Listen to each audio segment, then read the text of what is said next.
Wakati naangalia tukio lako nilimkumbuka Albert Msando. Nikasema Mheshimiwa Rasi, unaye mtu mmoja ambaye ana uwezo mkubwa wa kuongea na wale jenzio wakamuelewa.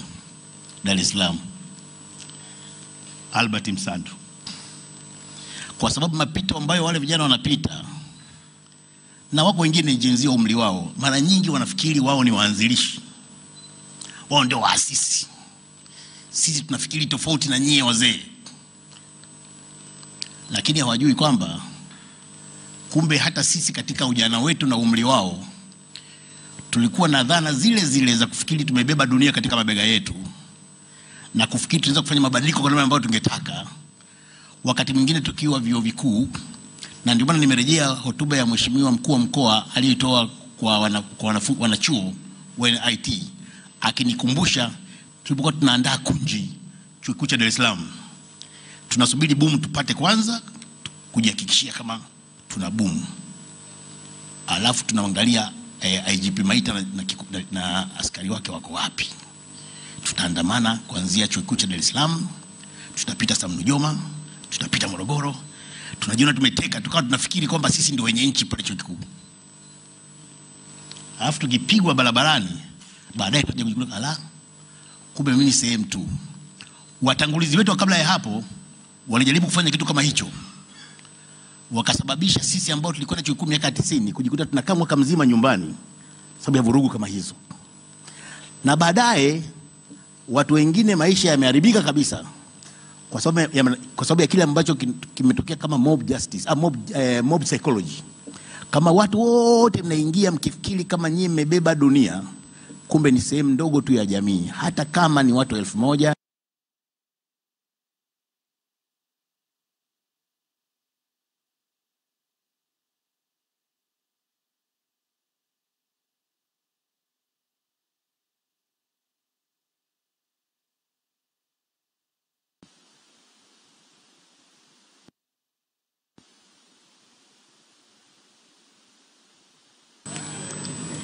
Ni kibanda wa Tanzania Daima, ni kibanda wa Habari Corporation, au ni kibanda huyu wa Media Brains ambaye vile vile unafanya kazi na watu kama Rostam Aziz kwenye Taifa Group, ni kibanda yupi? Nikamwambia mimi, nikajibu pale kama mimi ni kibanda yule yule. Lakini lazima tukubali kitu kimoja. Huyu ni kibanda ambaye ana soft heart na Samia Suluhu Hassan. Huyu ni kibanda ambaye bado ni mkosoaji wa matatizo, mambo ambayo anaona hajakaa sawa sawa, lakini bado anaunga mkono mambo ya msingi na yale ambayo anafikiri kwa imani yake yamekaa sawa au hajakaa sawa. Mheshimiwa Mkuu wa Mkoa, ili kumaliza na kuhitimisha uchokozi mdogo ambao naanza na wahariri wenzangu waendelee, nadhani sisi nikianzia pale ambapo nimerejea kwa kumkariri mwenyekiti wangu mstaafu vile vile Mheshimiwa Makunga, sisi kama wanahabari na wahariri tunapaswa zaidi kuwa watu ambao hatuvuti na hisia, bali uhalisia na kusema ukweli mchungu, hata kama ukweli huo utapingwa na watu wote. Wahariri wenzangu ni mashahidi, nilitoa baadhi ya mifano na naweza kurejea kwa haraka hapa kwa Mheshimiwa Mkuu wa Mkoa. Kama tumepita katika majaribu ambayo baadhi yetu huko nyuma tulifikiri tuko sahihi au watu walikuwa sahihi, lakini baadaye tukajikuta ulikuwa ni ushabiki tu wa mioyo.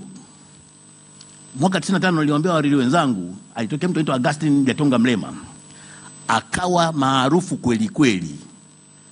Wahariri wengi wa Kongo walio ndani walikuwa miongoni mwa mashabiki wake wakubwa. Miaka 2-3 tu baada ya mwaka 95 tulikuja kujibaini kwamba ushabiki ule ungetuponza laiti kama tungemwachia urais marehemu Augustine Jatonga Mlema. Toka wakati huo nimejifunza jambo moja, sisi hatupaswi kuwa watu wa postmortem tu. Kama tunakosea kwanza au tuje kufanya masahisho baadaye. Ni bora tuwe watu wa kuzuia matatizo katika muktadha wa kuwajenga ajenda ili kulinusuru taifa letu. Yako mambo mengi mengine Mheshimiwa Mkuu wa Mkoa ya namna hiyo ambayo yametokea. Tunayashabikia, tunayafurahia, lakini gharama yake yamekuwa makubwa sana. Na kwa bahati mbaya baadhi ya mambo yanagusa maslahi mapana ya ulinzi na usalama wa taifa letu. Mimi najua kuna kitu kinaitwa responsible journalism, uandishi unaowajibika, kutimiza wajibu. Na kama mnakumbuka, nikiwa mwenyekiti wa jukwaa la wahariri, agenda hii nilibeba mwaka 2011 na ikawa chapter ambayo kwa mara ya kwanza mwenyekiti wa sasa wa jukwaa la wahariri ndio alifanya presentation kule Arusha ya mada ya uandishi unaowajibika. Deodatus Balile akiwa bado ni Balile toa miaka 13 ya nyuma, akatoa mada. Na kama mnakumbuka, wakati ule waziri wa habari alikuwa Daktari Emmanuel John Nchimbi ambaye leo ni makamu wa rais, na alichukua sehemu ya zile hoja za Balile na ajenda za ule mkutano kama sehemu ya hotuba yake ya bajeti ya serikali mwaka 2011. Kama waandishi wanatambua umuhimu wa kuona kwamba wanapaswa kuangalia wanatimiza wajibu wao ipasavyo kama waandishi, ili tuwe watu ambao tunaweza kuandaa ajenda, na viongozi wetu kuanzia wakuu wa mikoa, wakuu wa vyombo vya ulinzi na usalama kama Afande Mulilo na wenzao wakasema la hasha, hata kama hili linakera ambalo ameliripoti Kibanda au ameliripoti Zelamula au mtu mwingine, lakini linafaa kuwa rejea.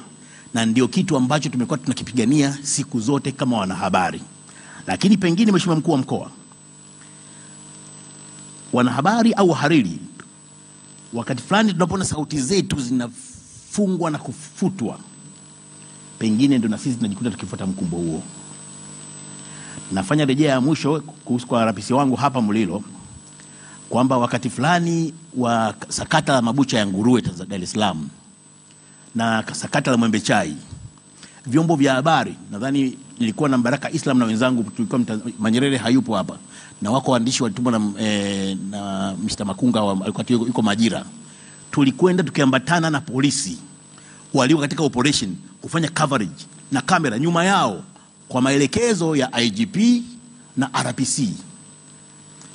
Kwa hiyo katika matukio yote ya vurugu zile tulikuwa tunapiga picha na kuripoti, na polisi walikuwa wanatulinda wakituambia msiende huku, kwa sababu wakati mwingine mkikaa upande wa pili itatokea la kutokea hapa, mtavunjwa miguu, mtaumizwa, mtasema polisi wametuvunja miguu. Leo hii hakuna ombo ambalo limetokea leo hii na mtanziko ulikuwa leo hii.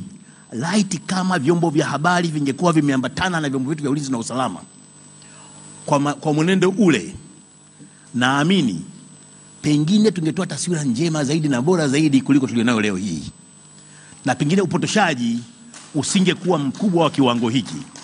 Lakini mwisho, sisi ambao tumepita jeshini tunajua, na RPC anaunga mkono, jamani, ukishika ile bunduki SMG alafu muhuni mmoja anajiwe kule,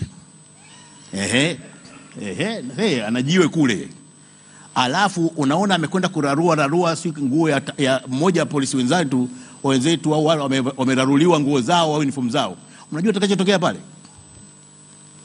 Utatumia silaha ulionayo. Lakini kama kuna vyombo vya habari viko nyuma, atafikiri mara mbili cha kufanya. Hiyo ndio the effect of transparency.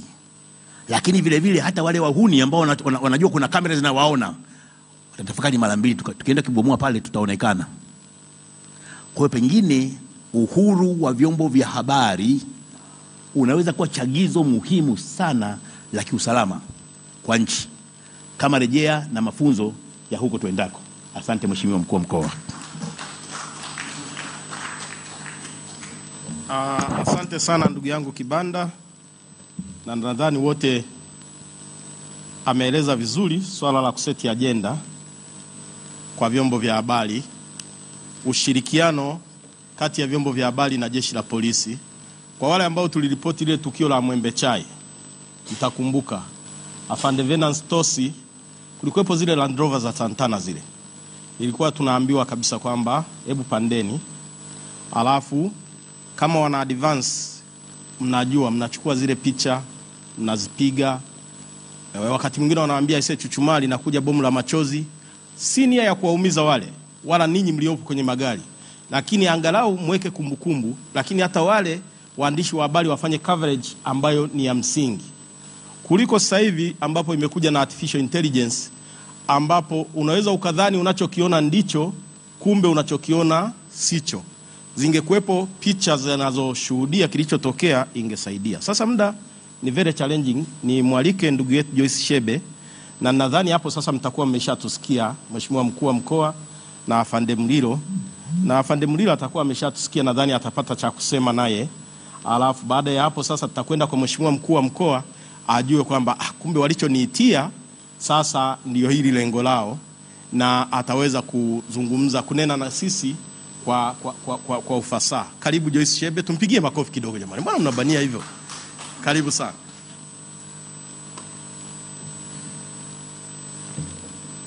Asante sana mwenyekiti Bwana Balile ama Mzee Balile. Mheshimiwa Mkuu wa Mkoa, waheshimiwa wakuu wa wilaya, kamanda wetu wa polisi na viongozi wengine, wahariri wenzangu wa habari, waandishi wenzangu wa habari, itifaki imezingatiwa. Naomba niwasalimu kwa salamu ya Jamhuri ya Muungano wa Tanzania. Asante. Nashukuru kwa nafasi hii. Naweza kusema natamani kuanzia pale ambapo mkongwe Kibanda ameishia, lakini pengine nianze na swali kwamba katika zama hizi sisi kama wanahabari tunaandika kinachosemwa ama tunaandika kinachofanywa, ama tunaandika vyote kwa maana ya kinachosemwa na kinachofanywa, ama hatuandiki vyote, yani hatuandiki kinachosemwa na hatuandiki kinachofanywa. Hilo ni swali kwenu wanahabari wenzangu. Nikianza kuzungumza nataka niiguse kidogo tasnia yetu katika muktadha ama katika nyakati hizi za uongozi wa awamu ya 6 kwa kidogo tu, kwamba kwa kumbukumbu zangu nakumbuka Mheshimiwa Rais wakati ameingia madarakani mwaka 2021 aliita mkutano wa hariri, na tulitoa ombi la kufunguliwa kwa vyombo vya habari ambavyo vilikuwa vimefungwa, na Mheshimiwa Rais aliridhia na akatupa angalizo kwamba tunaweza kukosoa, tunaweza kushauri, lakini katika kukosoa tukosoe kwa hekima. Kwa hiyo akatoa amri kwamba vyombo virudi kwenye kazi. Naamini baadhi ya magazeti na baadhi ya online media pia na vyombo vingine ambavyo vilikuwa kwenye mtanziko vilipata nafasi ya kuendelea na majukumu. Kwa nini nasema haya? Kwamba mimi niliiona siku ile dhamira ya Mheshimiwa Rais ya kufanya kazi na vyombo vya habari. Lakini katika safari ya uongozi wake ama katika safari ya miaka kadhaa hapo baadaye ni kwamba tulikuwa na michakato sawa ya kuomba maboresho ya sheria zetu, kwa maana sheria ya huduma ya habari pamoja na ile ya utangazaji, lakini pia na kuangalia sera zinasema nini. Bado tuna changamoto kwenye sheria, na hili ni ombi ambalo tumekuwa tukilisema mara kwa mara. Ni kwa nini tunatamani kuwa na mazingira bora ama mazingira mazuri ya vyombo vya habari? Unapokuwa na vyombo vya habari ambavyo viko kwenye mazingira mazuri, maana yake ni kwamba unakuwa na vyombo vya habari vyenye afya, lakini mwisho wa siku vinaenda kucomplement utendaji wa serikali. Serikali nayo inakuwa na afya, lakini mwisho wa siku taifa linakuwa na afya. Kwa hiyo maana yake nini? Tunategemeana kwamba sisi tukitimiza wajibu wetu sawa sawa, tunaisaidia serikali ili iweze kufanya kazi yake vizuri, na ikibidi hata kuiwajibisha. Lakini wakati huo huo tunasaidia taifa pia, kwa sababu kila mtu atajua wajibu wake, tutapata taarifa sahihi kwa wakati, na tutaweza kuchukua maamuzi sahihi, ikiwa ni pamoja na kujenga nchi. Sasa kwa sababu tumekuwa na haya maombi kwa serikali kwamba tunatamani sheria ziwe vizuri, mazingira yetu yawe rafiki. Tumeona juzi hapa machafuko yametokea, usalama wetu ukawa kidogo kwenye mtanziko, na jambo la usalama kwa wanahabari ni la msingi sana. Haikuwa rahisi kushika kalamu kwenye nyakati kama zile, na hatujawahi ku experience. Kwa hiyo kila mtu alikuwa kwenye mtanziko, kila mtu alikuwa anatafuta namna gani naweza nikatimiza wajibu wangu, lakini mazingira hayakuwa rahisi. Kwa hiyo manake ni kwamba sasa tuanze kujiangalia, na jeshi la polisi pia lianze kututizama tunafanya nini. Jana tulikuwa na mjadala mmoja sehemu, kuna mtu akasema mbona manesi walikuwa wanakwenda hospitalini, madaktari wanachukuliwa na magari ya jeshi wanakwenda wanapelekwa, lakini mazingira ya waandishi wa habari hayakuwa hivyo. Kama kuna mtu aliwahi kufatwa hapa labda na gari ya polisi nyumbani kwake, aende akatangaze au akapige picha mahali, labda anaweza akatusaidia hiyo experience, lakini mazingira yetu hayakuwa hivyo. Kwa hiyo tuli experience kitu ambacho ni cha tofauti. Kwa hiyo mimi natamani kuona kwamba serikali yetu inaendelea kuwa sikivu, turekebishe mazingira ambayo ni magumu kwetu sisi wanahabari, sheria ambazo kidogo tunaona hazijakaa sawa, zikae sawa, lakini wakati huo huo tunanyoosha kidole kwa serikali kupeleka maombi yetu, tutimize wajibu wetu kama wanahabari. Wakati huo tunasema tunataka ABC, tunataka hili lifanyike. Sisi kama wanahabari tutimize wajibu wetu. Na wakati mwingine tujiulize, ameongea hapa Kibanda kwamba tunatakiwa kuseti agenda, lakini tunatakiwa kuwa na ile responsible journalism. Na mimi naomba niongezee kutoka kwenye hayo kwamba kwa haya ambayo tumeyaona ni kama vile tuko kwenye, nasemaje sijui, ama kwa maisha ambayo tunaishi sasa hivi ya kiuandishi, ni kama tuko kwenye kiza. Lakini wanasema kadri usiku unavyoendelea kuwa mwingi ndivyo ambavyo kunakaribia kupambazuka. Maana yake ni kwamba kama tulikuwa kwenye usingizi totolo wa changamoto za kiuchumi kwenye vyombo vya habari, changamoto labda za kimazingira na vitu vya namna hiyo, maana yake kunakaribia kukucha. Naomba tena niulize swali kwa waandishi wenzangu, wahariri wenzangu, kwamba je, kukikucha tuko tayari kuinvest kwenye taaluma yetu kwa maana ya kuwa na peace journalism? Sasa hivi tuna changamoto, nchi yetu imetikiswa, kalamu zetu zinaandika kuhusu nini? Tukizungumza kuhusu amani ya nchi. Peace journalism ipo, tunatimiza wajibu huo, na kama tunatimiza wajibu huo basi ni vizuri ili tuendelee kuisaidia nchi. Lakini pia tuwekeze kwenye investigative journalism, tufanye analysis. Wote mnakumbuka kama ambavyo nimewaambia, dhamira ya Mheshimiwa Rais mimi naiona. Kamati iliyoundwa kuchunguza hali ya uchumi ya vyombo vya habari, na baadaye alikuja kupokea ile ripoti. Siku anapokea ripoti alisema journalism yetu imepungukiwa analysis. Yani tunafanya event based journalism. Tunakwenda kwenye matukio ndio tunayoandika. Hatuingii ndani, hatufanya uchambuzi. Sasa kama Mheshimiwa Rais ameliona hilo na akatuchallenge, lakini bado wadau pia wengine wa habari wanasema hayo, sio tu serikali. Kwa hiyo maana yake ni kwamba tuna upungufu huo. Je, kukikucha tutakuwa tayari kufanya analysis? Tutachambua taarifa zetu?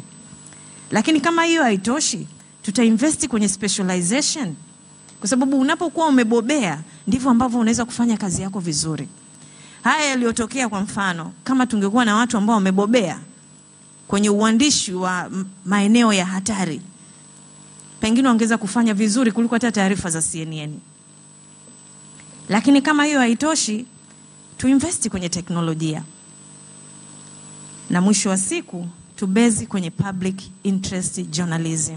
Tukiandika yale ambayo public inataka kuyasikia. Maana sisi ni kama wapishi, tupeleke mezani kile ambacho walaji wanakitaka, sio kile ambacho sisi tunakitaka. Baada ya kusema hayo, naomba nitumie neno moja la Kiingereza. Mheshimiwa Mkuu wa Mkoa, nilikuwa nimepata bahati ya kwenda Singapore mwezi uliopita katika mjadala ambao alikuwa anaongea viongozi wa vyombo vya habari vya Asia. Nilitoka na misemo mingi, lakini hapa naomba nishare msemo huu. Unasema the next thing big in journalism is journalism. The next thing big in journalism is journalism. Kwa hiyo hata iweje, hata huyo AI afanye nini, journalism ambayo sisi tunaishikia kalamu itabaki kuwa journalism, kwa sababu AI hana uwezo wa kumfuata mtu na kumhoji. Ni sisi ambao ndo tunafeed taarifa kule, na AI ina search taarifa mbalimbali. Kwa hiyo yenyewe ikiulizwa tu taarifa ina search huko, ina pop pale. Lakini sisi ndo ambao tunakwenda on ground. Kwa hiyo bado kalamu ina nguvu. Kwa hiyo naomba ndugu zangu tutiane moyo, lakini pia bado natamani kuona serikali yetu ikiendelea kutusikiliza na kuboresha mazingira yetu, ili mwisho wa siku tuweze kufanya kazi kwa pamoja, tuwe na media yenye afya, tuwe na serikali yenye afya, na zaidi tuwe na taifa lenye afya. Asante. Asante sana Joyce Shebe. Nikasema kabla sijapeleka kwa afande Mlilo, kidogo Kibanda na Shebe wamenigusa, ili tukitoka hapo sasa wataeleza vizuri. Moja, kutopeperushwa na matukio, kuwa agenda setters. Lakini pili, kuishi ukweli, kwamba ikifika pahala ukweli usemwe kama ukweli, na sisi tuwakumbushe watu wanaohusika, na njia ziko nyingi. Kwa mfano, kuna kauli ile ya no reforms no elections. No reforms, wengine hawaweki yeses, wanasema no reform no election, no reforms no elections. Kwa hiyo nazisoma zote ninaziona, lakini baada ya kuundwa kile kikosi kazi, sasa hapo ndo tunasema kwamba ukweli tuwakumbushe watu, yani kwamba kama ni kiongozi wa dini, kama ni mwanasiasa, kama ni nani, turudi kwenye historia ya kubobea. Kwa mfano mwaka 2014 kuna kitu kinaitwa minimum reforms requirements ambazo zilikuwa proposed na Ukawa. Moja wapo ilikuwa ni kutunga sheria inayouondoa uchaguzi wa rais kwenye sheria ya uchaguzi wa taifa ya mwaka 1985.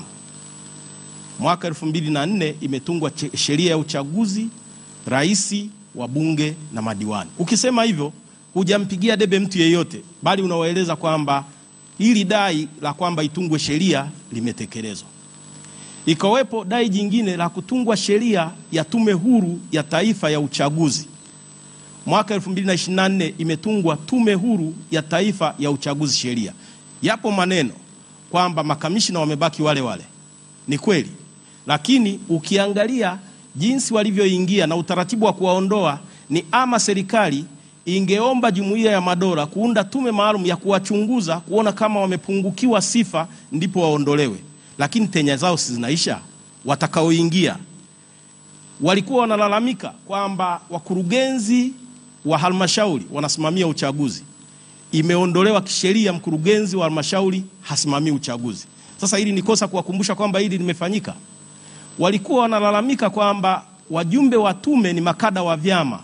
Sasa hivi sheria inazuia mtu yeyote aliyepata kuwa kada wa chama ndani ya miaka 5 iliyopita kuwa mjumbe wa tume huru ya taifa ya uchaguzi. Kulikumbusha hili ni kosa au tunaona aibu kulikumbusha? Haya, sheria ilikuwa inasema walikuwa wakilalamika kwamba rais anaweza kumteua yoyote kuwa mjumbe wa tume ya taifa ya uchaguzi. Sasa hivi ukisoma kuanzia kifungu cha 9 mpaka kifungu cha 14 kuna utaratibu wa kuomba kazi kuwa mjumbe wa tume huru ya taifa ya uchaguzi. Sasa tunaona aibu kusema kwamba hii imefanyika. Yaani sisi tusipokuwa custodian wa information alafu tukawa carried away na matukio, mwisho wa siku tutairisha jamii taarifa kwamba hakuna mabadiliko yaliyofanyika, lakini mabadiliko yamefanyika. Haya, kiongozi ukasimama ukasema bandari yote ya Dar es Salaam imechukuliwa na maziwa na bandari za maziwa. Ikatokea kwamba DP World amepewa gati 4 tu, namba 4, namba 5, namba 6 na namba 7. Adani yupo namba 8 mpaka 12. Bandari bado inaendesha berth 0 mpaka 3.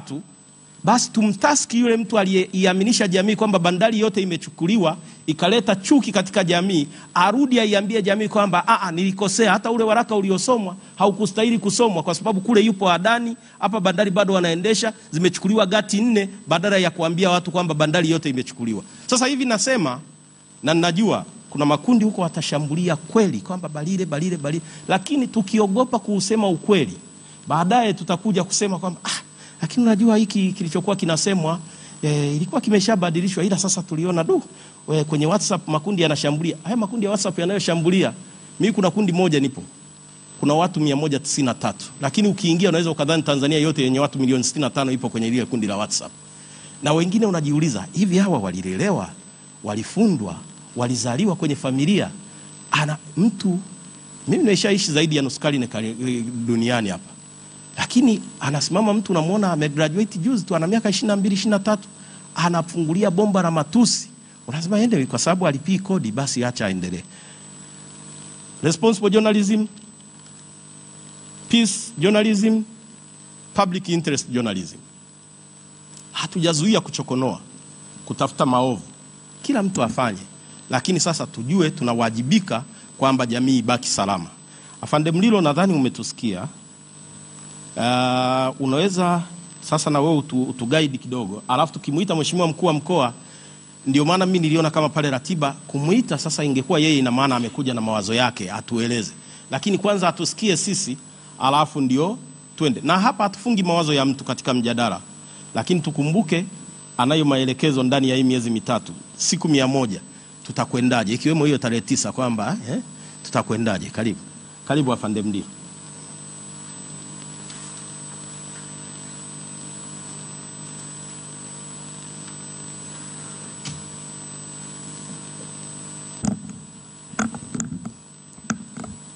Mheshimiwa Mkuu wa Mkoa wa Dar es Salaam, Mheshimiwa Chalamila, lakini Mheshimiwa Balile, na wataja makusudi. Ni mtambue pia dada yetu Joyce Shebe, mwenyekiti mstaafu wa TAMWA, ambaye alifanya kazi nzuri sana kwenye kipindi chake. Ndugu yangu Kibanda, umenikumbusha mambo ya Mwembe Chai wakati ule, nakumbuka vizuri. Lakini waheshimiwa wakuu wa wilaya na wahariri na wengine wote ambao umehudhuria kwenye kikao hiki. Jamhuri ya Muungano wa Tanzania. Narudia, Jamhuri ya Muungano wa Tanzania. Kwa nia njema tu nimerudia, nijue kina nani tuko nao kwenye jamhuri hii na kina nani wapo hawapo. Awi, wengi wenu najua mmepita JKT. Awi. Niwashukuru sana wahariri kwa kuitisha kikao hiki muhimu. Naifahamu nguvu na uwezo wa taaluma mlionayo katika maamuzi ya kuweza kufanya jambo liwe zuri au liwe baya. Mnao uwezo mkubwa wa kufanya maamuzi, na mkifanya maamuzi mazuri jambo linakuwa zuri. Nadhani kilikuwa ni kikao muhimu sana cha ninyi kuweza kukutana na kuwa katika mtizamo ambao mwenyekiti wetu Balile ameanza nao. Mimi niongee mafupi sana kuhusu swala la usalama. Bahati nzuri hivi karibuni msemaji wetu wa Jeshi la Polisi alitoa taarifa yenye uchambuzi wa kina kuhusiana na jambo ambalo nadhani limetukutanisha. Hali ikoje? Nini kinafanywa na vyombo vyetu likiwemo jeshi letu la polisi, lakini likizingatia misingi mikubwa ya sheria ambayo imelifanya jeshi hili liwepo, na majukumu machache ambayo ni makubwa ya sisi ni kuhakikisha kwamba tunahakikisha amani inakuwepo. Preservation of peace ndio kazi yetu kubwa ya msingi. Tunafanyaje? Kwa kufuata taratibu. Tunafanyaje? Kwa kufuata sheria. Tunafanyaje? Kwa kushirikiana na wananchi. Tuone kwamba tunahakikisha amani inakuwepo, lakini kwa kuhakikisha kwamba watu wanafuata sheria. Hayo ndio majukumu yetu. Lakini kuzuia watu wasifanye makosa, na ikiwa bahati mbaya wameyafanya, basi sisi tuzitumie sheria kuhakikisha kwamba mtiririko wa kisheria unafanyika kuhusiana na kile kitu ambacho kimetokea. Sisi Jeshi la Polisi tunatambua kwamba serikali hii ambayo sisi ni miongoni mwa watumishi wake ni serikali ya watu, na hiyo iko wazi kwa mujibu wa ibara ya 8 kwamba hii serikali ni ya watu. Kwa hiyo tunatambua pia sisi tunawatumikia watu, lakini sisi pia tunatambua kwamba ibara ya 18 ni ibara ya kikatiba ya uhuru wa maoni ya watu mbalimbali. Tunatambua hayo, lakini tunatambua pia kwamba ibara ya 26 inawakumbusha watu kwamba wanao wajibu wa kuzitii sheria za nchi ili maintain hii peace na tranquility ambayo ni jukumu letu sisi. Pia hivi vipengele hivyo vinakwenda sambamba. Tunatambua pia kwamba pamoja na uhuru wa maoni kuwepo chini ya ibara ya 18, lakini ibara ya 30 inatukumbusha pia mipaka kwa haki na uhuru kwa ajili ya kuhifadhi mambo ya msingi ya taifa letu. Kwa hiyo jeshi la polisi jukumu lake kubwa ni kuhakikisha kwamba watu wanaishi katika mazingira ambayo sio ya hofu, lakini mali zao na wao wenyewe wanalindwa. Hayo ndio majukumu yetu. Tunafanyaje? Kwa kushirikiana na ninyi. Sasa tumefuatilia sana mambo mbalimbali ambayo yamejitokeza katika mitizamo ambayo inaibuka katika mazingira labda ya vurugu yakijitokeza, nini kinafanyika, kwa nini labda taarifa nyingi zinakuwa za upande mlengo labda wa mashariki au wa magharibi. Kwanza nikubaliane na ndugu yangu Kibanda pamoja na dada Joyce kwamba ni muhimu sana sisi kulitekeleza lile ambalo mmetukumbusha. Protection kama special agents katika kutekeleza majukumu yenu, sisi tunalo jukumu pia la kuhakikisha ninyi mnakuwa salama ili mzipate taarifa nzuri, na tunaamini kama mngepata fursa ya kuwa na mazingira ya kuzipata taarifa hizi, labda tusingekuwa kwenye taharuki ya baadhi ya taarifa ambazo zinajitokeza zaidi kuliko zile ambazo ninyi mmeweza kuzipata. Nikiri kwamba hilo tutalitekeleza kwa sababu tumekuwa karibu na ninyi, mpate fursa ya kuzunguka mkiwa na mazingira ambayo yako salama na muweze kueleza hali halisi zaidi ya mambo, na wala hatutaki mtupendelee, kwa sababu ukifuatilia matukio hata ninyi mnaona yapo matukio mabaya yaliyofanywa na watu wabaya, ijapokuwa fursa labda haikupatikana, na kama imepatikana basi imekuwa mmeshatanguliwa na watu wengine. Kwa hiyo hilo la dada Joyce pamoja na ndugu yangu Kibanda tutashirikiana kwa karibu, tu coordinate ili tuweze kulifanya kama ambavyo kwenye workshop mbalimbali tumekuwa tukikutana na kufanya. Mwisho, mimi ambacho naweza kuambia wahariri na wanahabari wakongwe na wale ambao ni vijana, hii nchi ni yetu. Hii nchi ni yetu.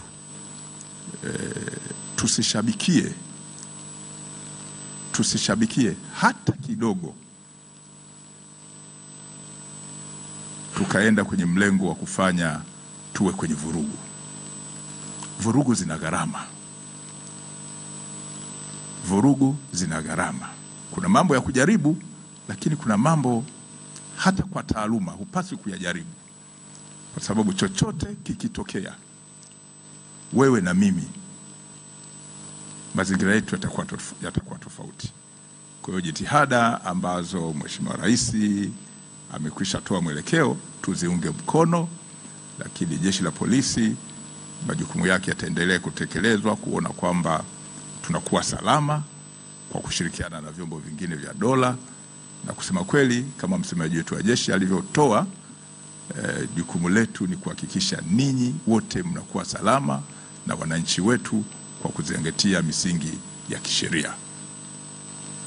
Mwisho, sisi tutaendelea kusimamia sheria kuona kwamba maeneo yetu hasa Dar es Salaam yanakuwa salama zaidi, na ninyi wahariri pamoja na wananchi wote kwa ujumla wanatekeleza majukumu yao bila hofu. Baada ya kusema hayo, naomba niwashukuru kwa kunisikiliza, na ndugu yangu Balile, niliona ulinisisitiza muda, ninafikiri nitakuwa nimeuzingatia. Asanteni.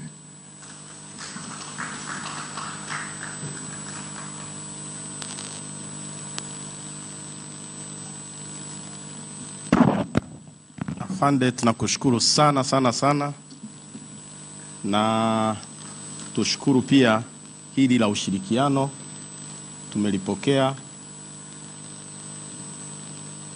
Najua na ratiba inavyokubana, lakini basi uniruhusu ni mkaribishe Mheshimiwa Mkuu wa Mkoa, maana ameshatusikia sasa. Mwanzoni ingekuwa tumefanya ule mkutano wa kawaida kama vile yeye katuita ili atueleze, lakini angalau tukasema tuwe na wachokoza mada wawili watatu, angalau tuwe na pa kuanzia. Mheshimiwa Mkuu wa Mkoa, karibu sana. Karibu.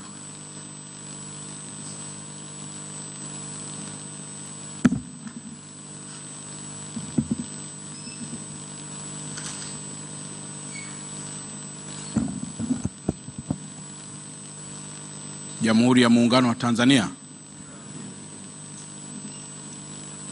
Basi nitumie nafasi hii kuwashukuru sana wahariri, kwanza kwa kuweza kutualika mimi na wenzangu ili tuweze kufika hapa na tuweze kuzungumza mambo machache ambayo ninyi kwa mwelekeo huu ambao nimeuona mmeyaeleza. Nitumie nafasi hii pia kushukuru sana kayangu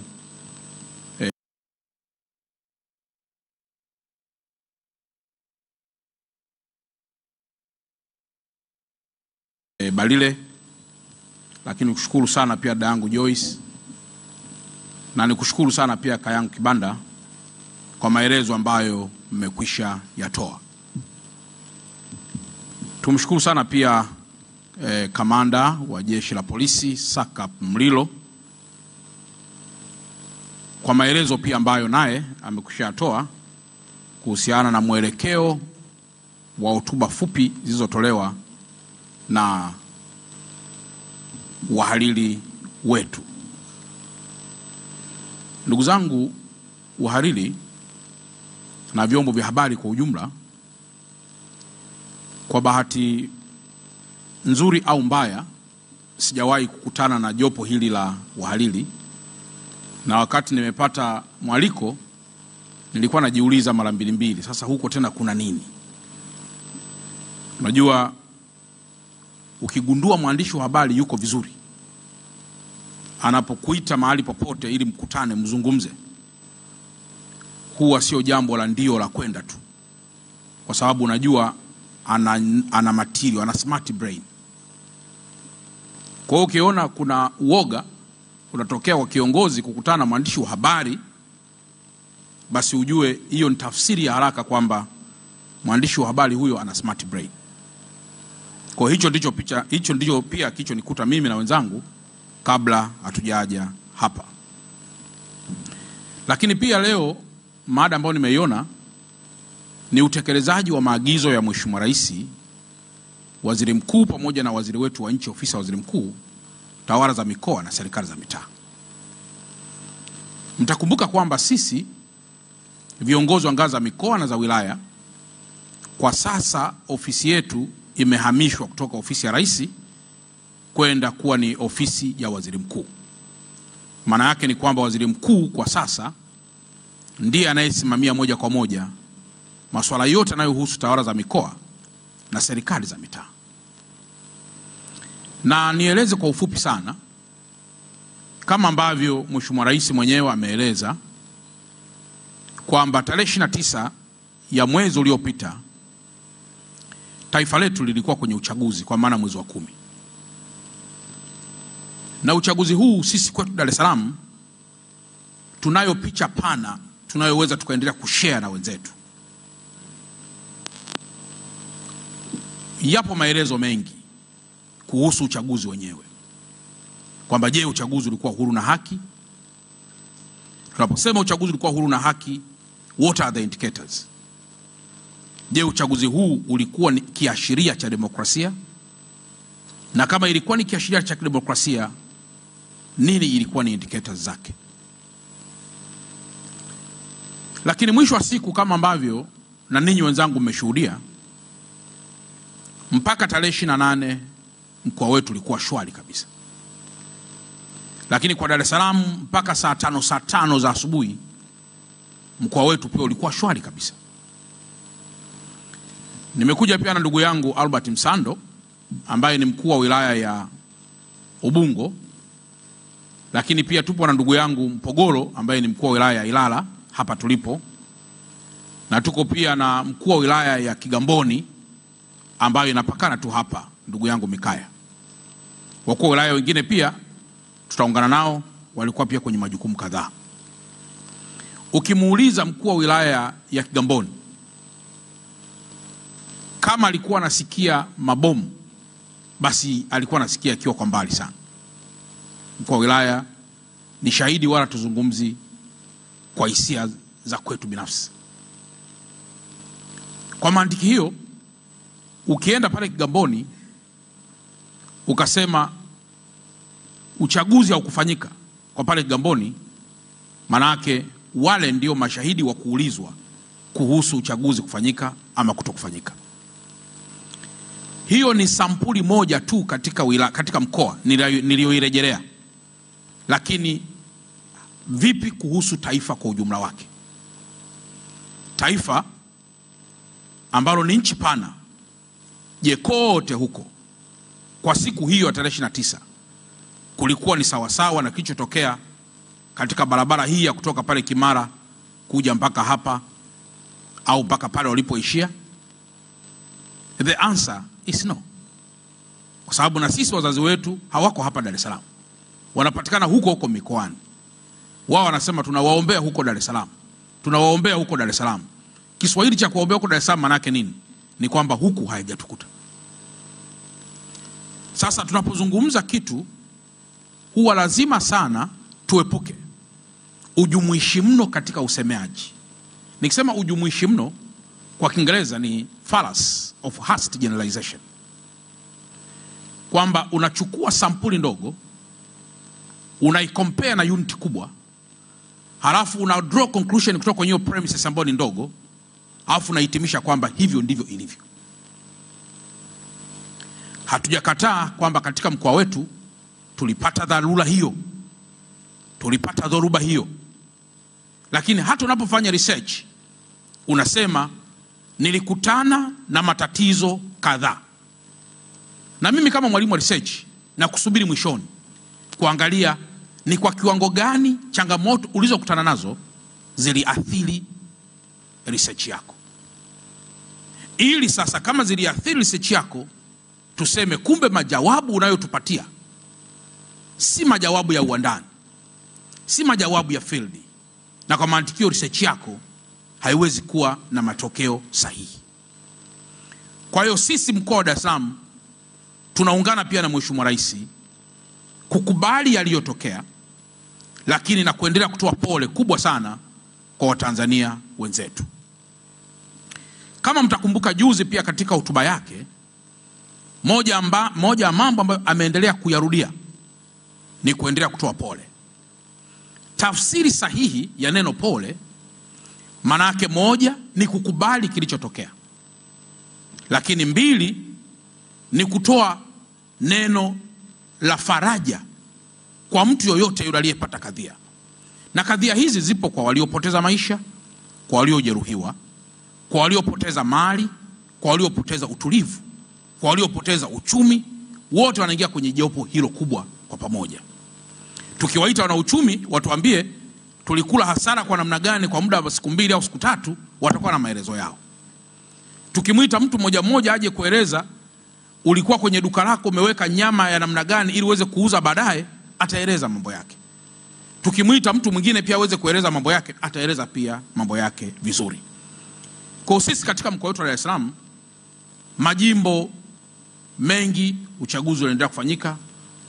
Nilikuwa naangalia kwa mfano kwenye picha kule Segerea kwa ndugu yangu Mpogolo, wale vijana walipoingia kwenye ile bar The Voice, kwa wanachukua mabia, wanachukua mavinywaji, ilikuwa almost karibu saa 12 kasoro hapo jioni kabisa.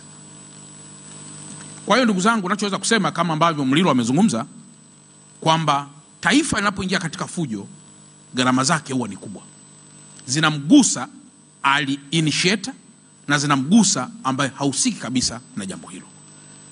Lakini jambo la pili, tunakubali kwamba katika jambo hili madhara yamewakuta waliofanya na wasiofanya. Nimesikia statements ambazo zimekuwa pia zikitolewa mara kwa mara na baadhi ya watu ambazo sizipingi au kuzipa majawabu kadhaa, kwamba kulikuwa kuna watu ambao wanauaua watu hovyo. Sasa hii neno hovyo na yenyewe ni jambo pia la mjadala, na kwa kuwa mpo hapa katika usemaji wa namna yote ile, mimi ambaye pia huwa ni mtu wa lugha kidogo, huwa lazima tuwe makini kuzungumza vitu ama kwa kutia chumvi, ambayo kwa lugha sahihi, kwa kutumia tamathali za semi, tungeweza kusema lazima tuepuke usemaji kwa kutumia mbaraga, au kwa Kiingereza mnaita hyperbole, kwa maana uzungumzaji wenye exaggerations ambazo wakati fulani hisia inaweza kutangulia kuliko jambo lenyewe ambavyo lipo. Sasa haya pia ninyi kwa kuwa mpo katika usemezano wetu, tutakuja pia kuona jambo ambalo ni la muhimu. Lakini kukubali kwetu sisi kuja hapa kwenu ni jambo moja kubwa sana. Mimi siku zote huwa simuogopi mwandishi wa habari, kwa sababu nafahamu ni mwalimu mkubwa sana katika mambo mengi, akiwepo mhariri na wadau wengine wote wa habari. Lakini kinachonitishaga sana siku zote ni upotoshaji ambao ukiuangalia kuna vyombo vinavyoibuka havina mhariri wala havina mtu gani. Na wakati fulani kwa sababu ya mielekeo ya taifa na watu wake na wadau, kwa sababu kila jambo lina wadau, unakuta jambo hilo linapata watu wengi kwenye mitandao au kwenye jambo gani, lakini limeshapotoshwa. Sasa kiongozi kuanza kutoka mara kwa mara kusema hapana, nilikuwa simaanishi hivyo, tayari huku maana nyingine inakuwa imeshatangulia, inakuwa ni kama kuanza kupambana na mwandishi wa habari au na mhariri au na vitu vingine. Kwa hiyo wote tukiwa tuna ule weredi wa kutosha bila kuoneana haya, mimi naamini kabisa kwamba chombo cha habari ni muhimili mkubwa sana wa dola, na ambao ukiwa kati ya serikali na wananchi, tunaweza tukapata manufaa makubwa sana pengine kuliko jambo lolote. Kwa ndugu zangu, yapo maelekezo ambayo Mheshimiwa Rais ameyatoa kupitia hotuba zake mbalimbali. Hapa ninayo hotuba aliyoitoa bungeni ambayo ilikuwa ni hotuba ya Mheshimiwa Rais wa Jamhuri ya Muungano wa Tanzania Dr. Samia Suluhu Hassan wakati wa kufungua bunge la 13 la Jamhuri ya Muungano wa Tanzania Dodoma tarehe 14 Novemba 2025.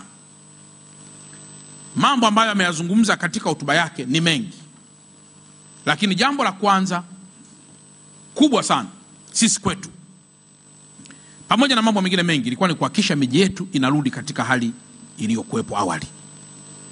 Na mimi katika mkoa wangu wa Dar es Salaam pamoja na wenzangu tulipata pia ugeni wa Mheshimiwa Waziri Mkuu ambaye na yeye alikuwa anakuja kufuatilia kuhusiana na maelekezo ya Mheshimiwa Rais.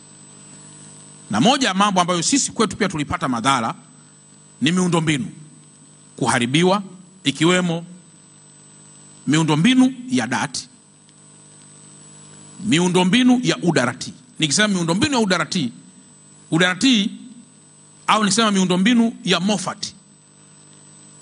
Udat au uda au dati yana miliki hiyo miundombinu hiyo.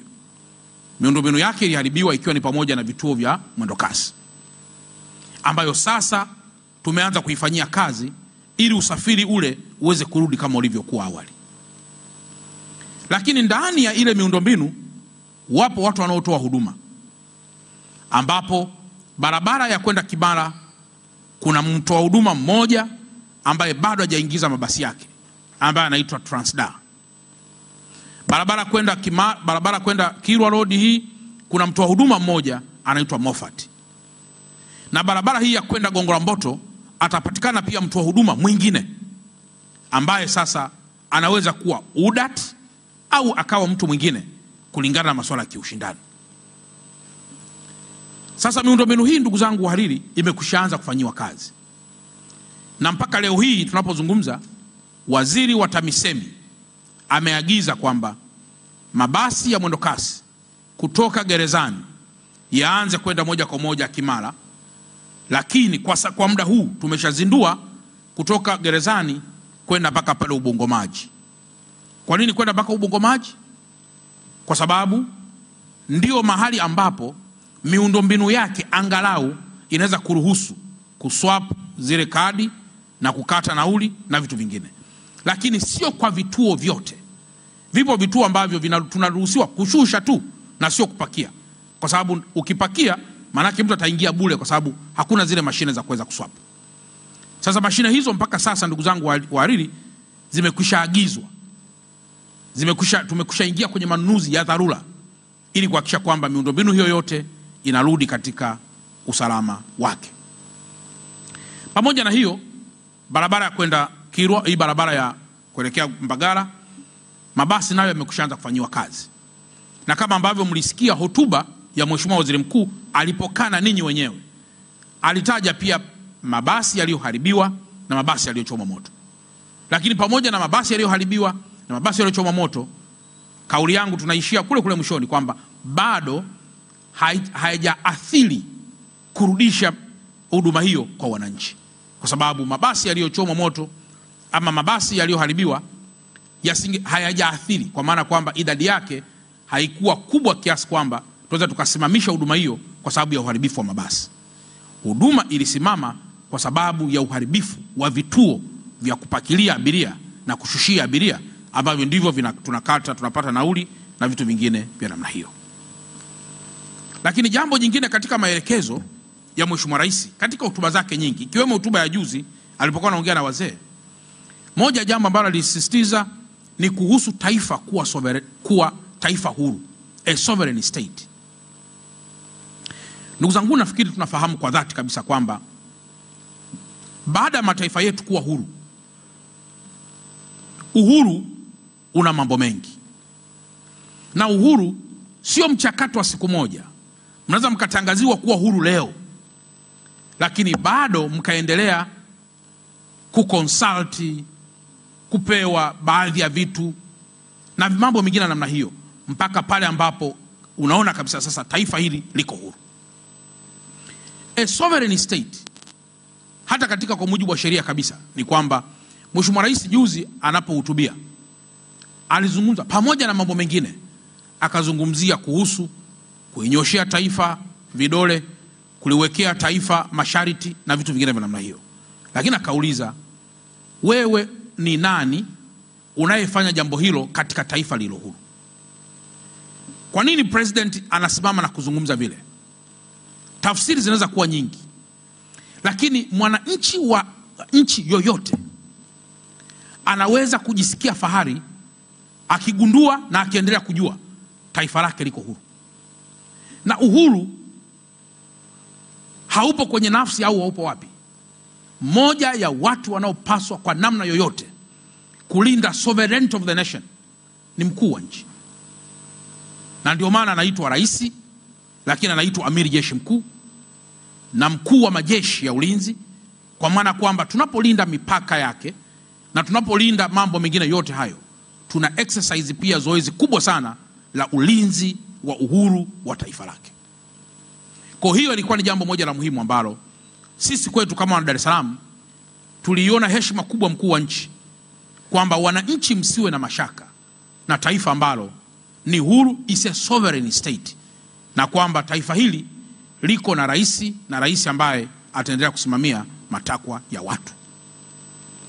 Lakini vile vile katika hotuba yake, kama mlizingatia vizuri, alizungumzia umuhimu wa kuendelea kuliunda taifa katika umoja na pengine kuepuka chuki zisizo na za lazima. Kwa mfano, ndugu zangu wahariri, mimi nina rafiki zangu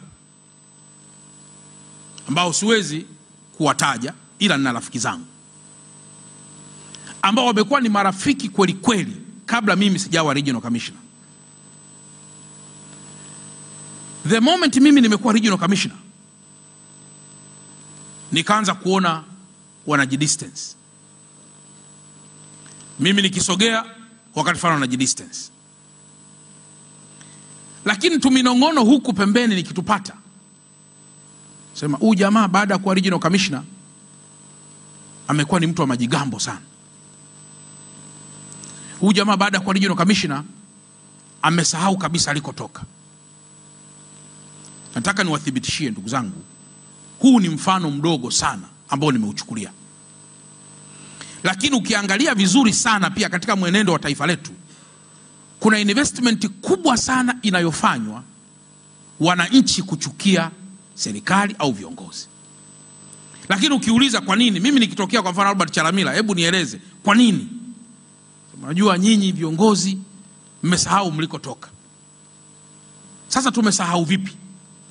Kwa mfano mimi kama Albert Chalamila huwa nina sifa yangu moja inaitwa vulnerability based trust. Huwa nawaambiaga wenzangu kwamba as a leader lazima uwe vulnerable, ambayo sifa ya vulnerability based trust always is equal to honest feedback.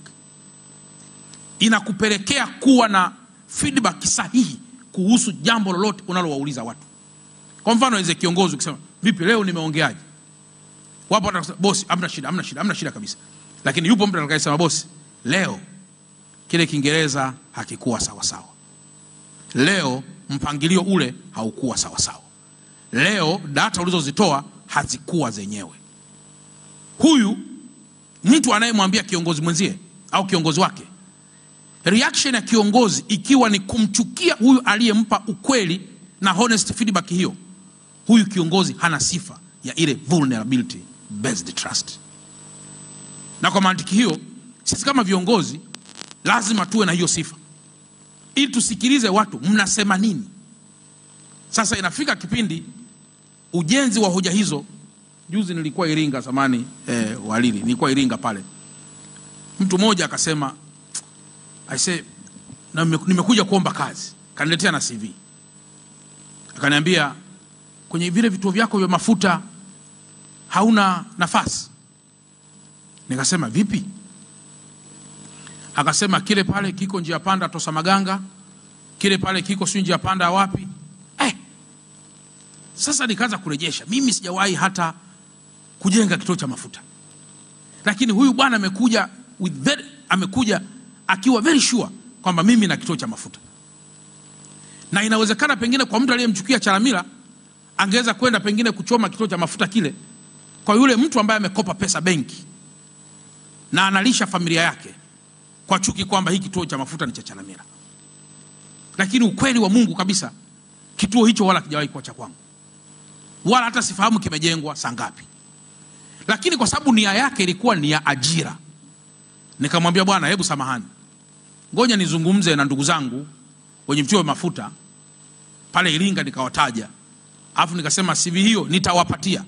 Lakini baada ya muda amekuja kunipa taarifa kwamba walimpokea na ameajiriwa, na alionipigia simu nikasema kweli anafaa, mpeni tu gari hiyo, anaweza kuwa msaada. Lakini kama atafanya uharibifu, basi tutasimama pale kwa pamoja. Sasa ninachotaka kusema ni nini?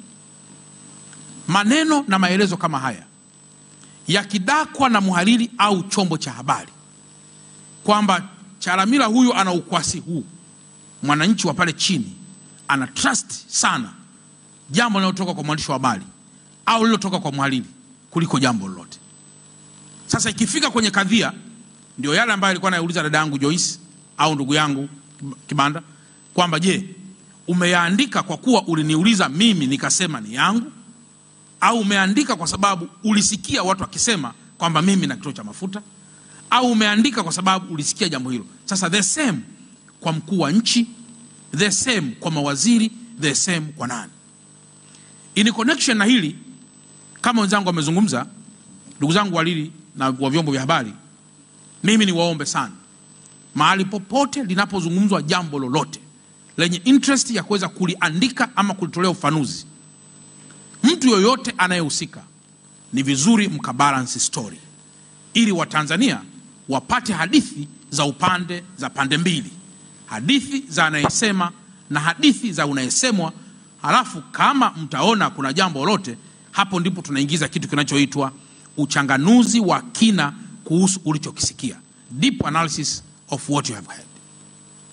Ukishafanya namna hiyo, manake wewe unakuwa unafanya analysis ya results, analysis ya ulichokisikia, halafu ndio unakitoa ukiwa katikati ya ulichokisikia na katikati ya msemwa na katikati ya yule ambaye amezungumza. Kwa hiyo hoja Mheshimiwa Rais imekuwa tusije tukapaisha chuki katika taifa, halafu mwisho wa siku tukajikuta sisi wenyewe tena inakuja kutudhuru. Mfano, juzi tumeona vituo vya mafuta vya Leki vinachomwa moto, kwamba vituo hivi ni vya Jakaya Mlisho Kikwete. Tumeona mabasi ya Esther yanachoma moto, wanasema mabasi haya ni ya Mwigulu Lameck Nchemba.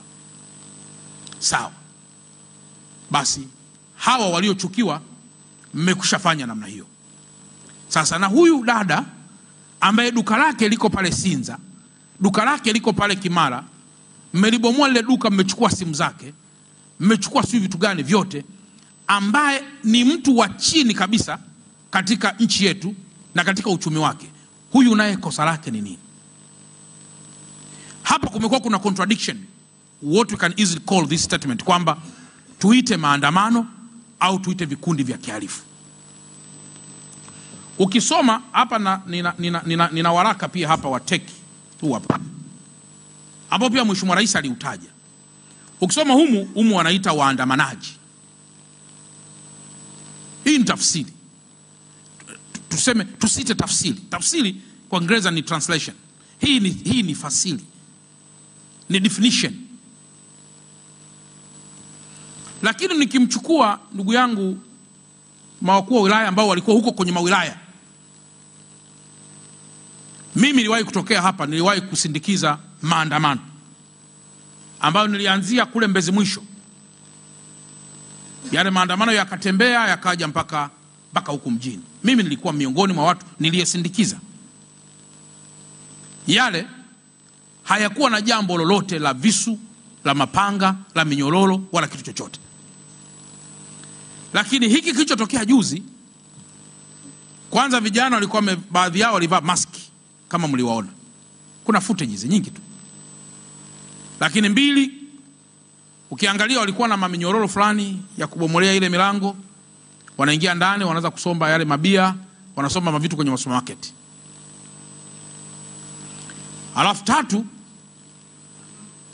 pale walipokuwa kule Kimara, kwa sababu lazima tuwe na story kwamba hivi vitu vilianzia wapi? Yaani vilianza tu Dar es Salaam au vilianzia wapi? Kwa sababu inawezekana nyinyi wenzangu pia labda mkwepo kwenye eneo la tukio. Pale Kimara mwisho, pale Kimara pale kituo kile Msando, kile kituo kinaitwaje? Baruti kule. Vijana waliokuwa pembeni ya barabara wakaingia barabarani, wakafunga barabara, kurusha mawe na kuchoma magari. Sasa kitaaluma, nyinyi wenzangu mtajadili kwa kina, kwa sababu taaluma hupingwa kwa taaluma. Tuite maandamano. Mimi nadhani ni maandamano kabla tarehe 28, kabla tarehe 29. Yalisemwa ni maandamano kabla tarehe 29. Lakini je, tarehe 29 kilichokuja kutokea ndio yale yaliyokuwa nasemwa au yalikuja kwa sura tofauti? Na kama yalikuja kwa sura tofauti, tukiri basi kwamba yalikuja kwa sura tofauti. Je, kulikuwa kuna mabango labda yaliyoandika kitu ili labda tuweze kusoma? Na wengine wakasema hapana, nguvu mlitumia kubwa mno. Kubwa mno. Hasa neno kubwa mno nayo ni relative term. Kubwa mno maana yake nini? Kwamba wakati kituo kinachomwa cha kwanza, kituo cha pili kinachomwa, sisi kwenye majeshi huwa tuna vitu mbalimbali. Kuna branco, kuna rubber bullet, kuna bullets zenyewe, kuna vitu vingine vya namna hiyo. Kila kimoja matumizi yake is according to context, according to situation and according to the enemy. Kila kimoja.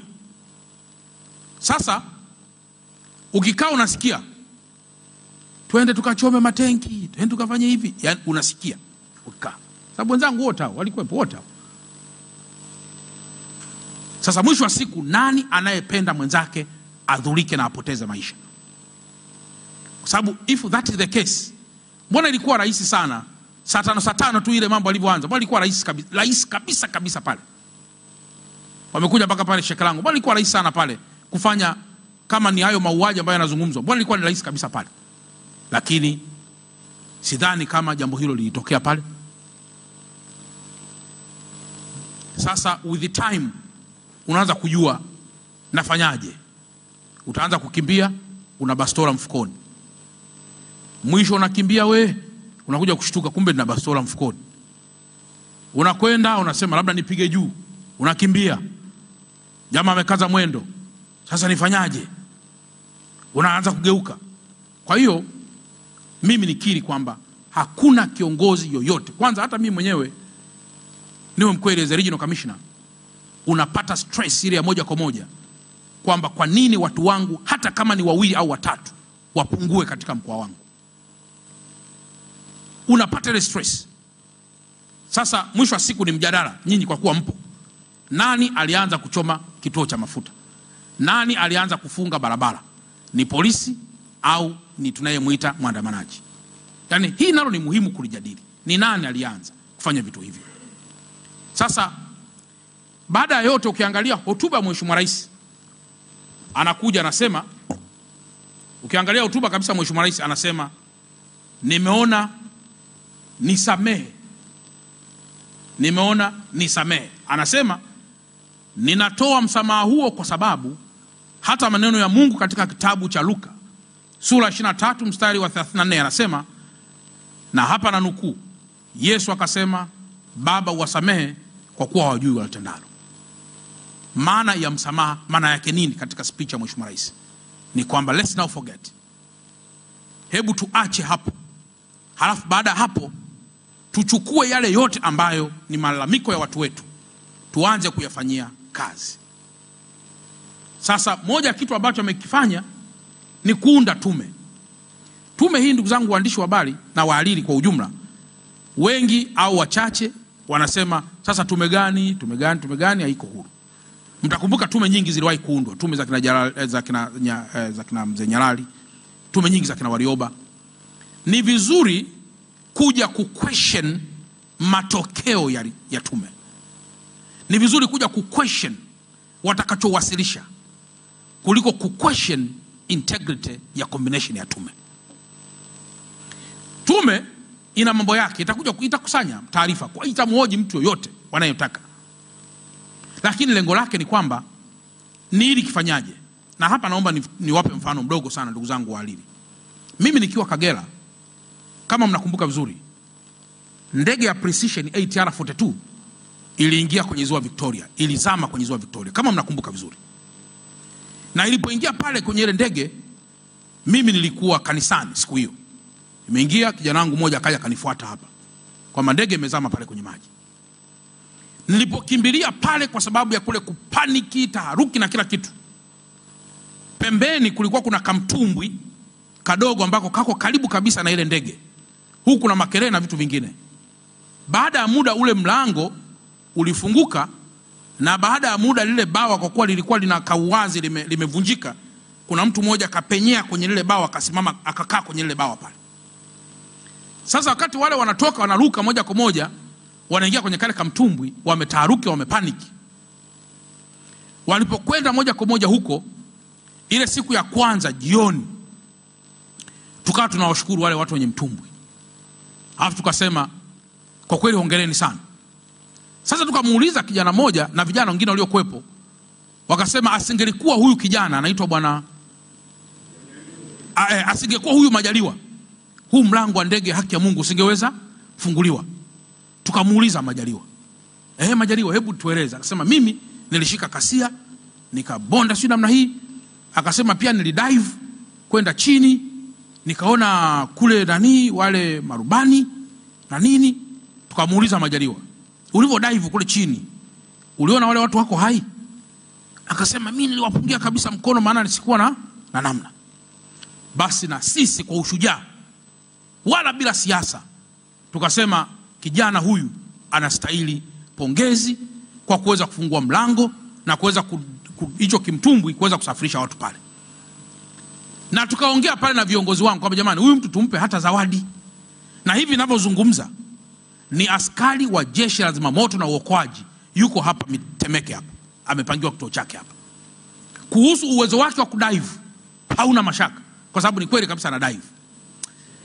Wakati ripoti imetoka, wakati ripoti imekuja ya Mbarawa sasa, ya Mheshimiwa Mbarawa profesa, ikasema ule mlango haukufunguliwa na Majaliwa.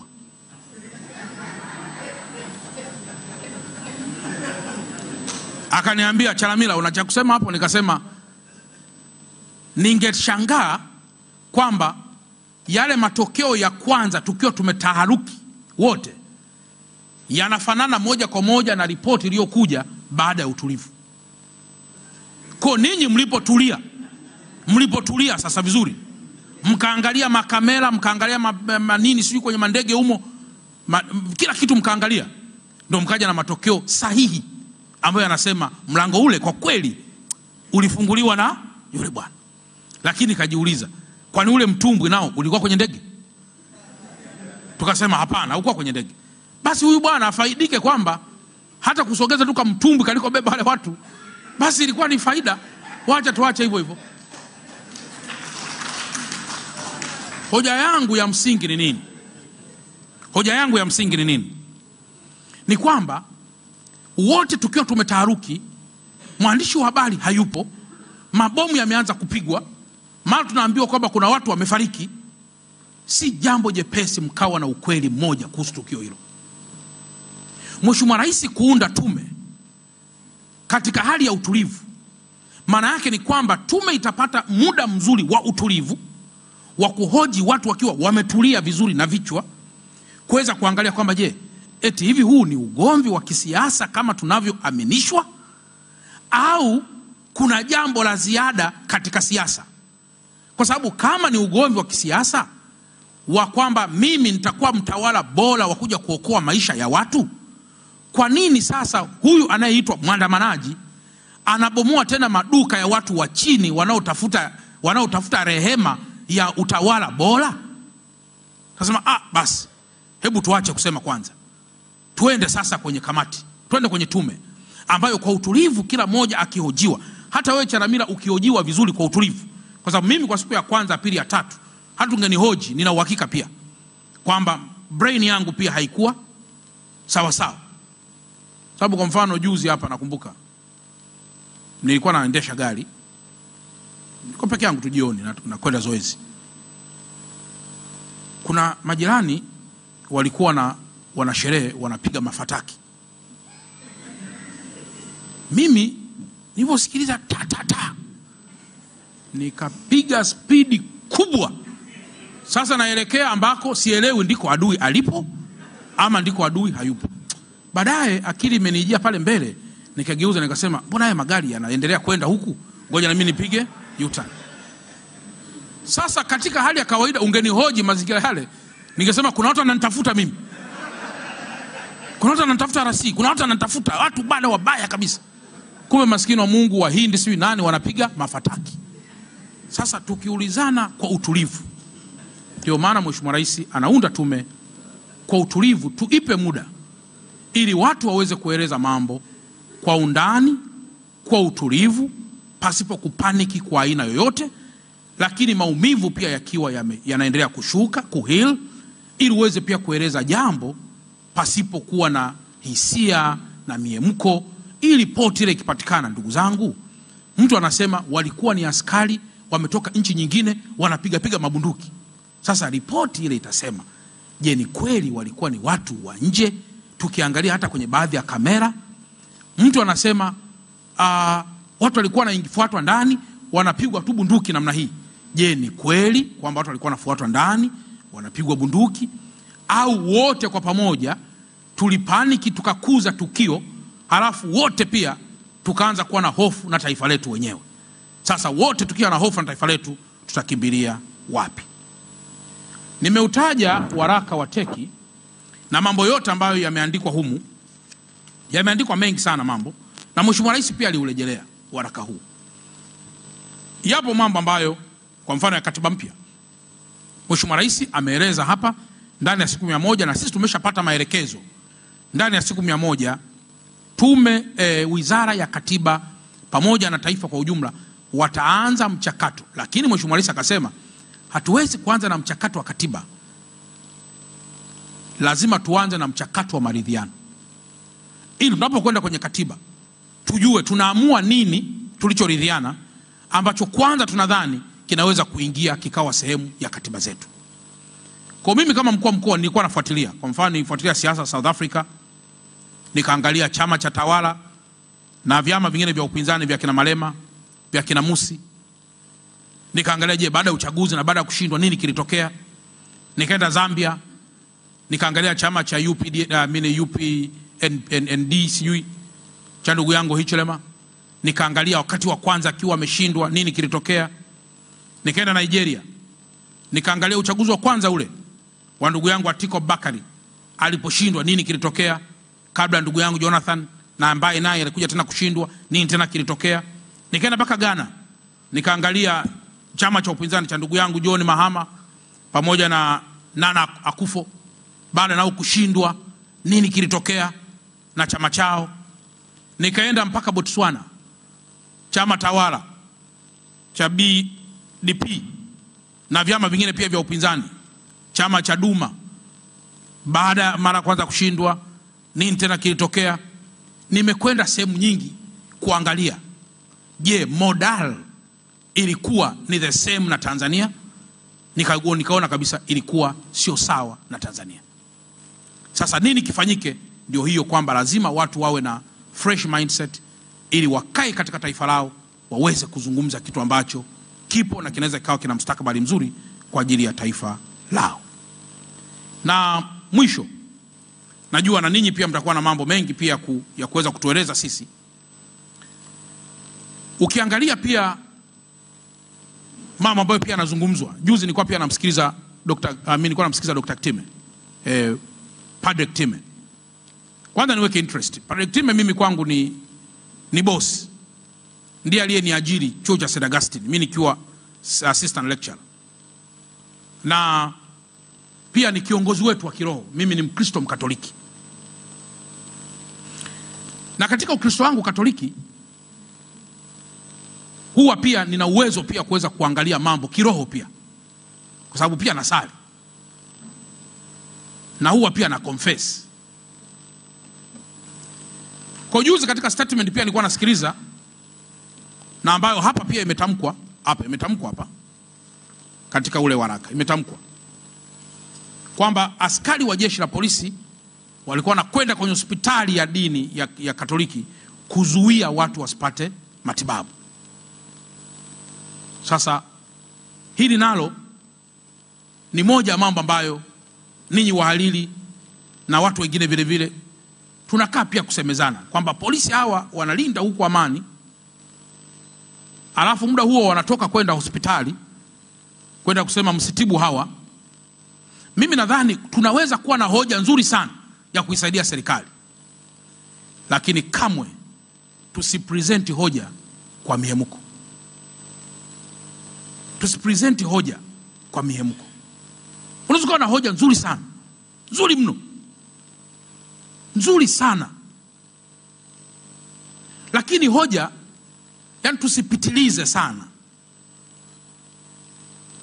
tukahamisha hoja ya msingi ya kulihudumia na kuliponya taifa ikawa ni hoja ya harakati. Niliwahi kwenye kikao kimoja cha dini niliwahi kuzungumza siku moja kwamba mimi ninavyomuona kiongozi wangu wa dini, ninavyobendi namna hii kumsalimia kiongozi wangu wa dini, ninavyofanya hivi, sifanyi hivi kwa sababu namuona yule kiongozi wa dini on himself. Nafanya vile kwa sababu naiona taswira kwangu mimi Mkristo, naiona taswira ya Yesu Kristo kwake yeye. Na Muislamu anavyobendi namna hii kwa shehe au kwa kiongozi au kwa mufti, anaiona sura ya Mtume Muhammad kwake yeye. Sasa ile bending ya namna hii nawe ibendi kwa Mheshimiwa Rais. Kwa Mheshimiwa Rais simuoni Yesu au simuoni Mungu mbele yake, na yaona mamlaka ya utii. Na ndio maana nasema shikamoo Mheshimiwa Rais. You see the difference? Huku nakiona kitu hiki, huku nakiona kitu hiki. Sasa kinachoweza kutokea pia kwa kiongozi wa dini, yeye mwenyewe akijisoften, akawa ni mwepesi, ile concept ya kumuona Kristo nani inaanza kutoweka. Halafu ikianza kutoweka, unaanza kumuona mtu wa kawaida. Ukianza kumuona mtu wa kawaida, inafika zile nyakati unakuta sasa Mungu anasema pumbavu, unasema pumbavu. Yaani kunakuwa kuna uoga tena kati ya mazingira hayo. Hali ikifikia hapo ya kumuona huyu kiongozi ni wa kawaida, maana yake mjue kuna jambo la kufanya. Hofu. Mchungaji anapozungumza na kusema wote fanyeni namna hii, tunamtii kwa sababu yeye mwenyewe tunamuona akiwa ni mtii kwa Yesu Kristo. Tunamuona akiwa ni mtii kwa Mungu. Tunamuona akiwa ni mtii kwa Mtume Muhammad. Sasa na sisi tunasema kwa sababu huyu amepewa nguvu, kwamba power and authority is delegated. Kama ambavyo Mheshimiwa Rais amedelegate power kwetu, hata kiuungu katika spiritual eye tunaona kabisa kwamba power and authority pia ya Mwenyezi Mungu inakuwa delegated, na ndio maana watu hawa wanakwenda huku moja kwa moja, wanasoma mambo ya theolojia, wanasoma mambo ya filosofia, wanasoma mambo sio vitu gani vingi sana. Kwa hiyo kiongozi yoyote wa dini unapotaka kutafsiri jambo lolote, kuna nadharia inaitwa hermeneutics. Hermeneutics is a theory ambayo inakusaidia wewe kuchambua masuala yote kulingana na time, context, audience na vitu vingine, lakini kwenye context hiyo ya kibiblia. Into hermeneutics. Na hata ukiingia kwenye madhabahu hapa, hujihubiri tu kama Chalamila anavyozungumza. Kuna kitu kinaitwa homiletic. Homiletic ni is an art of preaching. Una preach kitu gani? Kwa nani? Kuhusu nini? Ndio maana watu wanaweza kukaa huyu mchungaji sasa naona hapa kwa kweli ameeleza vizuri. Mwingine anakaa na sasa mchungaji hapa tunaona kidogo hii ni kama chaka hii. Kwa nini? Kwa sababu huku wanakaa kimya, hawana uwezo wa kudialogue, na ndio misingi na kacha ya mchungaji, padri au nani. That's misingi tu. Nimewaambia hapo ndani kwamba pia nikaona maelezo yale yameenda mbali zaidi, kwamba TANESCO walizima umeme kukonspire na wahalifu waliotaka kumuua au waliomdhuru. Hii ni allegation kubwa sana. TANESCO ya taifa izimwe, umeme usiwepo ili hilo liweze kutokea. Kwa hiyo nimewaambia wenzangu wa TANESCO waliangalie pia kwa haraka, walichukue kama jambo kubwa sana la kisheria, walichukue kama jambo zito linaloweza pia kwenda kwenye mjadala katika jicho jingine, waangalie hii kitu imekaaje. Je, ni kweli kuna vijana wetu sisi katika TANESCO walifanya mchezo huo na bila sisi kujua? Ikiwa ni pamoja na malalamiko mengine ambayo yapo, ambayo yanayodaiwa kuwa yanaongeza chuki. Moja ya jambo ambalo linadaiwa ni utekaji. Mambo ambayo yanasemekana kwamba yanaleta chuki kubwa katika taifa: moja, utekaji; mbili, kukosekana kwa ajira kwa vijana; tatu, wananchi kutosikilizwa; nne, viongozi kuishi maisha ya starehe; tano, matumizi mabovu ya rasilimali za umma; sita, matumizi ya nguvu kupita kiasi. Haya ni baadhi ya mambo ambayo wananchi wetu wanasema wanayachukia. Ni kweli kabisa. Sisi katika mkoa wetu wa Dar es Salaam, naomba tu nihitimishe na nyinyi wenzangu pia muweze kuzungumza. Sisi katika mkoa wetu wa Dar es Salaam tumejipanga na wenzetu. Hata sisi wenyewe tunalaani sana vitendo vya utekaji. Hii naomba mlielewe kabisa. Kama mnakumbuka, kuna siku moja pale Kiruvya, kuna mabwana moja mabonge walikuwa wanamchukua bwana moja kumpakia kwenye noa. Kama mnakumbuka vizuri. Nimemsahau tu jina yule kidogo. Tarimo. Ukienda kuangalia kitu ambacho kilikuwepo pale, ilikuwa ni masuala pamoja na mengineyo yaliyokuwepo, ni masuala ya kimapenzi.